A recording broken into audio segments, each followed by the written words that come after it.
the guys that actually deserve it more than I do. They work on the car tirelessly, and all I do is show up on Saturday and turn it left. So I mean, it's all about the team. I'm more appreciative of the guys that work on the car. Greg Farrar, John Lamb's been with me since day one.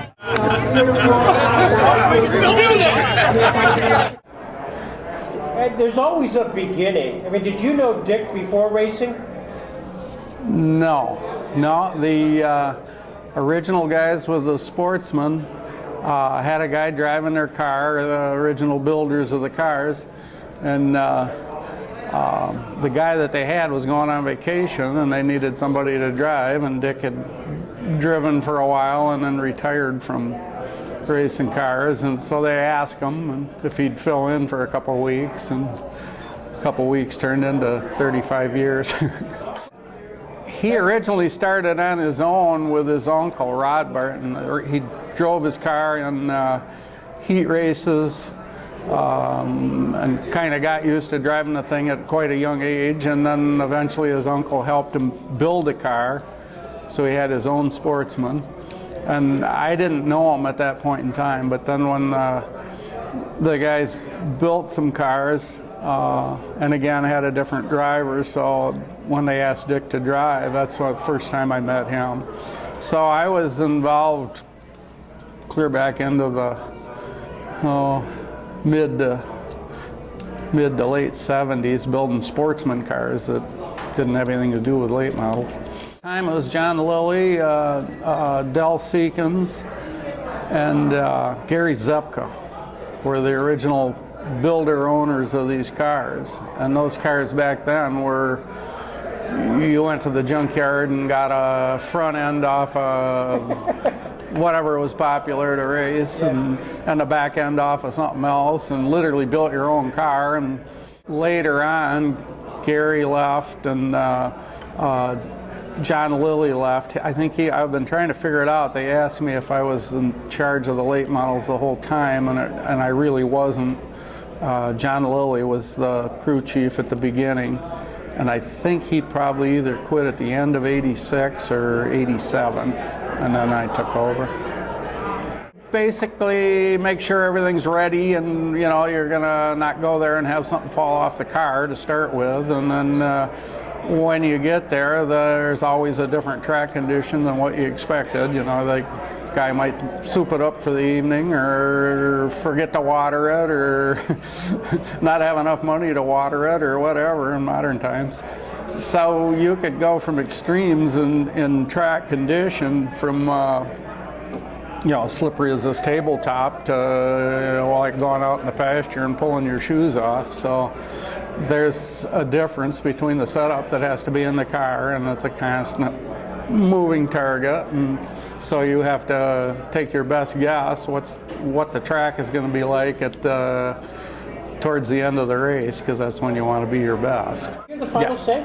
Yes, that's how the whole thing started out. I mean, we were always surrounded by good guys. I mean, I had 2 full-time tire guys, 2 setup guys, a super driver, Randy, you know, covered all the other bases, and so we had lots of input going on. So at some point you need a tiebreaker. You can't have 6 opinions going into the feature and throw it all together and wait for pot luck. So at some point you need a tiebreaker, or somebody to say, okay, I've heard all the arguments, this is it, this is what we're going to do.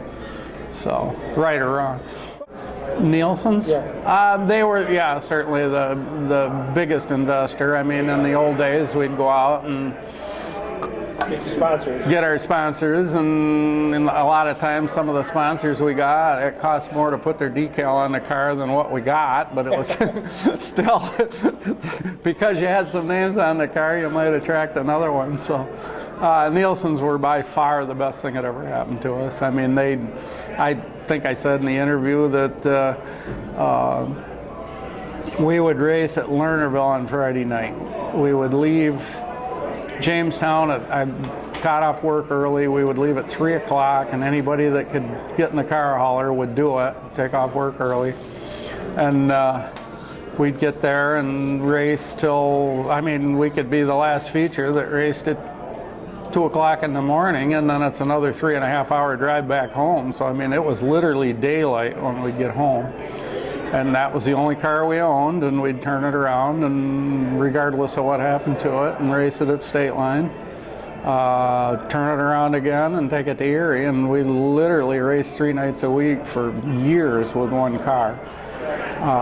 Connecting with the Nielsen's, now all of a sudden the second car shows up, and you know, these state-of-the-art engines. I mean, he was a dyed-in-the-wool Ford fan, so he was just obsessed with making a Ford engine win dirt races, which nobody was doing. So he ultimately at one point had a engine builder in Meadville, another one in Erie, and another one in California. This guy that literally cast these aluminum blocks for Ford.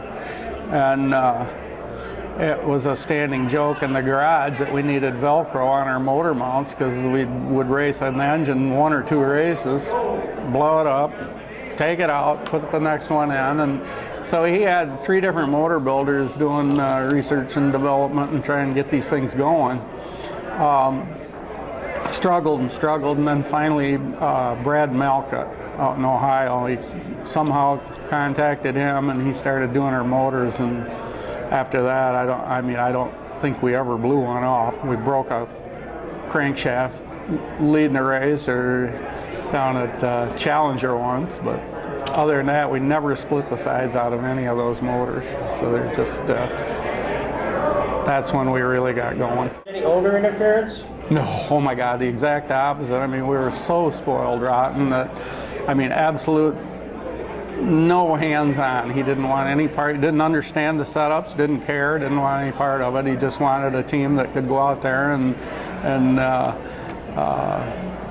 make them proud, I guess. I mean, the first race he ever went to, we decided to go to Hagerstown, Maryland, and we went down there and won the damn race. And he is standing on the front straightaway chewing on a cigar, and I saw a tear come down the side of his face. He says, I've spent, I can't tell you how much money, and never won a heat race. And he says, now you guys bring me to Maryland, and we won the first race we were in. So he was genuinely glad he picked us. Out of the blue, John Kennedy got us going there for a year or so, and finally the lackeys are what really pushed us over the top. They gave us great equipment and great help. And tell me about the last couple laps. The last couple laps, I felt the whole race we could win the race just by how we were able to pressure the guy. I mean, we were under him. He needed the cushion. This is Chris Hackett, right? Yes. Okay.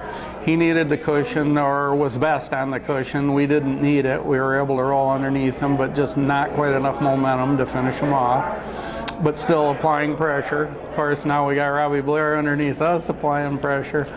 So I thought the whole race we could win it, but on the other hand, I've been in enough races to know that 3 of them in that close of proximity could have turned into a 3-car holocaust with 1 to go, or in the last corner, and the guy in 4th place would drive across for the win. So I mean, it was not over until he crossed that line. So I mean, and then. Just adrenaline and everything else going for Chris there. I mean, he got him. If you look at even the picture on the invitation, it shows Chris, instead of a 45-degree angle to the track, is 90 degrees. So he's trying to recover from that while we were able to roll underneath. So it wasn't over until it was over. If you said a month sooner that we were going to win the last 2 races at State Line and tie and surpass Bobby Snares' record, I would have said I doubt it. We won a World Outlaw race at State Line. You know, that was a big deal. I mean, they had all the guys that race for a living that rolled into the track, which customarily one of their guys would win. Everything unraveled just right, as it did for 79 and 80 both. I mean, it just, I said, here we go. We got 2/3 of it. Keep going, keep digging. So when it all ended, came out our way. Dick, I'm telling you, the last 6 races he was in, drove like he was 30 years old. I mean, I just was in a state of shock at how sharp and crisp he was. Other than the obvious, I mean, it's done, and we've done everything that we set out to do. And While you got an opportunity, Greg, you didn't film that, did you? No. We're saying cheese. Honest to God. We don't care.